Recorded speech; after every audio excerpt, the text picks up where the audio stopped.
Hello दोस्तों। इ बा हायर के डेटन एसी जेकर गैस लीक कर गईल बा। देखिए हियां से लीकेज बा। अब एक हम बिना देर करले एकर जहाँ लीकेज रहल वहाँ फाइल मार देनी। फाइल मारे के बाद एका ब्रेजिंग कर देनी।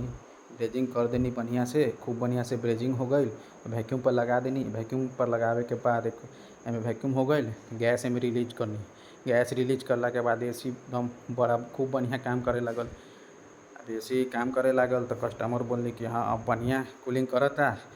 तो हम फटाफट अपना दूसरा कॉल के लिए निकलली। यहाँ देखनी कि हनुमान जी लोग पूरा मस्ती करत तारे।